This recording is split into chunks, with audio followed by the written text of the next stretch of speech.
Bathroom में कितनी बार जाकर रोए हैं आप? आज बता दो सच सच। 2 बार, सच सही 2 बार में 2 बार।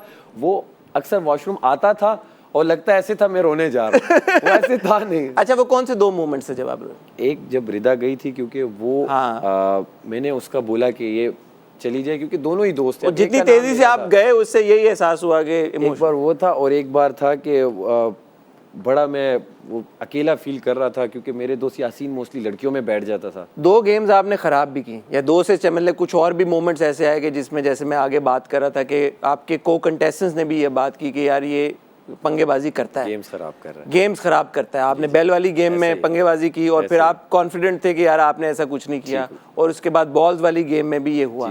तो क्या कोई डर था शुरू में? अच्छा हसन भाई, गेम्स की जहाँ तक बात थी, मैं पैशनेट होके खेलता था। तो जो पहली गेम वो जो बास्केट वाली थी, उसमें मेरी बास्केट ज़ैनब फाड़ देती हैं, तो मेरे पास बॉल्स होते हैं 15-20 या मैक्सिमम 30 जमा कर सकता हूँ। तो मैंने कहा अब मैं गेम जीत नहीं सकता हूँ, तो मैंने ख़राब करने की सोची नहीं थी। वो ख़राब इसलिए हो गई कि मैंने कवल का बैग लिया, मैंने कहा तुम ये पकड़ो, अब मैं इसमें बॉल्स लाता रहूँगा और डालता रहूँगा। वो बास्केट इतनी फुल हो गई कि बस ओवर लोड हो गई। तो बादशाह सलामत ने फिर आके बोला ये आप क्या कर रहे हैं, गेम क्या है, आप पढ़ा तो करें, रीड बिटवीन द लाइन्स। हर बंदे ने अपनी बास्केट भरनी है। दूसरी गेम आई घंटी वाली। अब वो मेरी घंटी पता नहीं किसने इतनी टाइट बांध दी, वो सर मेरी उस सर की ओर ऐसे लग रहा था जैसे बंद हो रही है। मैंने कहा भाई अब गेम में तो मैं पहले ही बाहर हो रहा हूँ और मैं बैठा हूँ, कुछ कर रहा भी नहीं हूँ। अब मैंने कहा रीड बिटवीन द लाइंस में पढ़ूंगा, उसमें लिखा था घंटी, एक्स्ट्रा रीड कर लिया जो नहीं भी था। मैंने कहा घंटी बजनी चाहिए, तो मैंने कहा मैं अपनी घंटी नहीं बजवाऊंगा, जाके टंग टंग बजाता रहूंगा। तो ज्यादा ही पढ़ लिया मैंने कुछ, तो जाके मैं घंटियां बजा रहा हूँ। अगले दिन बादशाह सलामत आए हैं, कुर्सी रख के मेरे सामने, सैफ आपने जितनी गेम्स बर्बाद की आपको पता है इस पे कितनी में?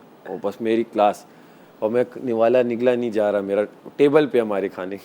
तो उसके बाद फिर यकीन माने अगली गेम वहाँ बादशाह सलामत ने कहा आज से जंगल का कानून है, जो करते हो करो। वो गेम जो आई जिसमें यासीन और वो हाथ से कर रहे थे, मैंने दिल से और सही मानों में गेम खेली और मैं समझ गया कि अब बादशाह सलामत ने कहा गेम खराब नहीं तो नहीं। बैंक वाली तो गेम को लेकिन आपने फिर खराब किया था आप लोगों ने। वो खराब नहीं, वो एक स्ट्रेटेजी थी जो अब मैं या मैं जीता या मैं हारता। तो मैंने बोला तत् नोट है, इन्होंने कहा तत् क्या है? मैंने कहा फीके नोट है, पश्तो में हम तत् कहते हैं।